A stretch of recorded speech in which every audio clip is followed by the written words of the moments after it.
Dawn, Sunday, June 25th, 1950. Soldiers of the North Korean People's Army, aided by a barrage of artillery, crossed the 38th parallel.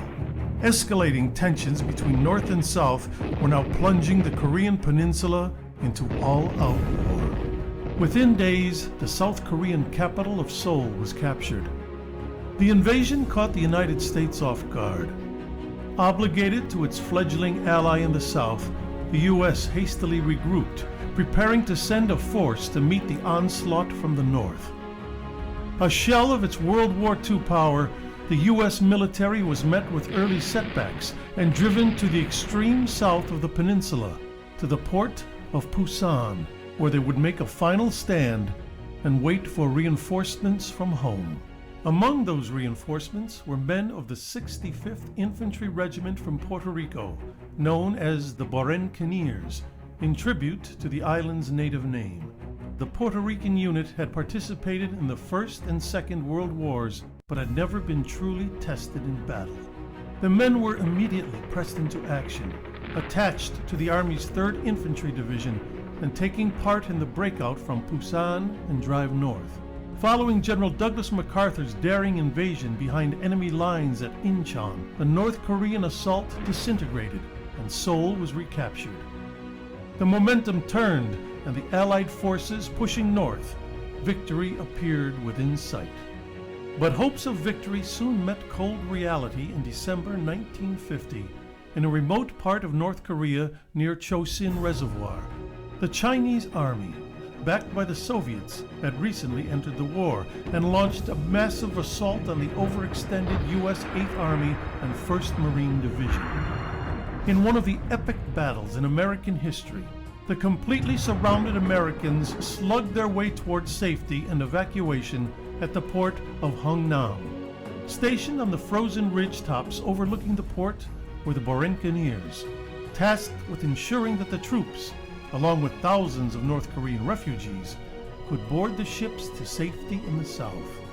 After all other troops were evacuated, the men of the 65th finally boarded the ship south, still firing at the advancing forces approaching the pier.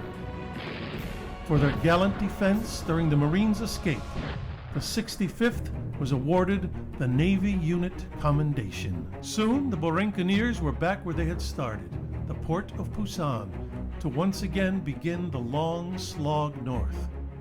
The coming months would witness intense combat.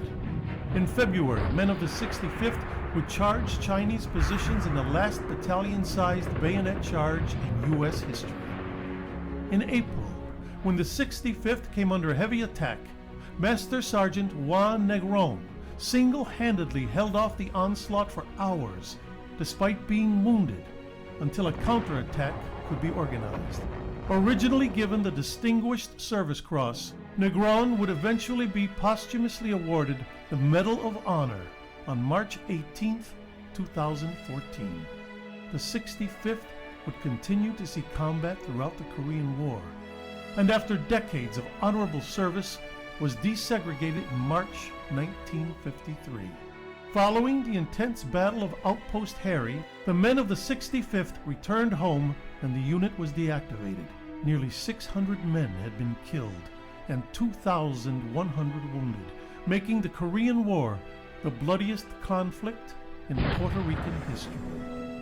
Like the legendary Tuskegee Airmen and Navajo Code Talkers, the Buccaneers proved through countless acts of valor that Latin Americans were just as able as their fellow soldiers across the U.S. Army. Their legacy of service, most notably cemented on the battlefields of Korea, was finally recognized in 2014 when Congress voted and President Obama signed the law awarding them the Congressional Gold Medal. Please welcome veterans of the 65th Infantry Regiment from the Korean War, the Buccaneers.